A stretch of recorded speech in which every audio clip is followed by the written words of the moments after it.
He's not the polished prospect. I wouldn't diet, I wouldn't train. Doesn't have a perfect record. Lose loads of fights.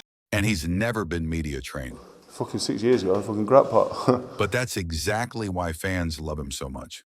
He's extremely tough, he's hilarious, and he's refreshingly honest. There's many things that are interesting about him. This is the story of the rise, the fall, and the resurrection of the Donny de la Hoya.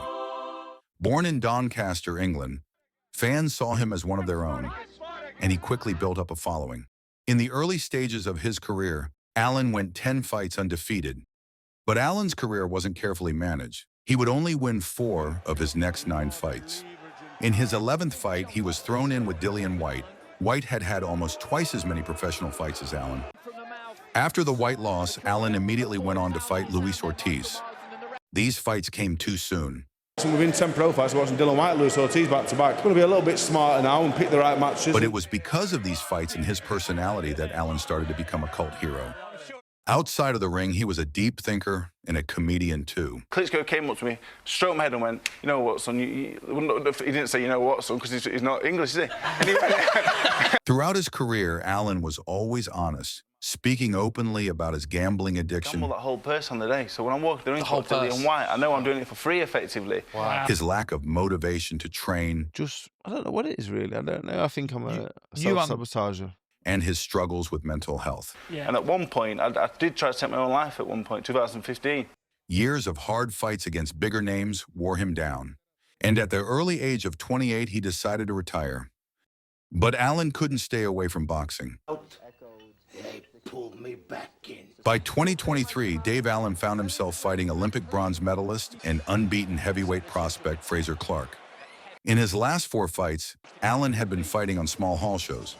Clark was younger, sharper, and fully prepared, while Allen, in comparison, had basically done no training for the fight.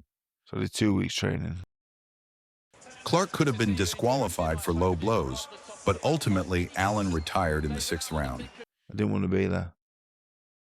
It was seen that he had basically decided to quit from the fight. I was in the midst of being a fucking loony bin. Fast forward to December 2024, and Allen was given an opportunity to fight up-and-coming heavyweight Johnny Fisher. This fight felt like it came out of nowhere. I got a call off Sam Jones one day saying, "We think this Johnny Fisher fight can happen." Most people thought Allen was finished. The hype in social media around Fisher and his dad, Big John, led to a consensus that Fisher was going to absolutely blast Allen out within the first few rounds. But it turned out that Allen was levels above Fisher. He put on an excellent performance, but was somehow robbed of the victory in a strange split decision. The public rightfully demanded a rematch.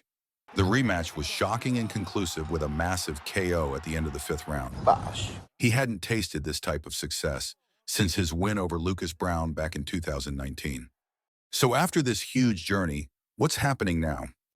Well, Allen has landed himself a massive fight with Makhmudov.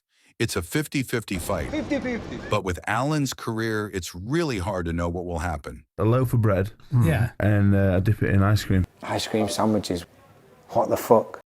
If you like these type of breakdowns, please hit subscribe and ring the bell.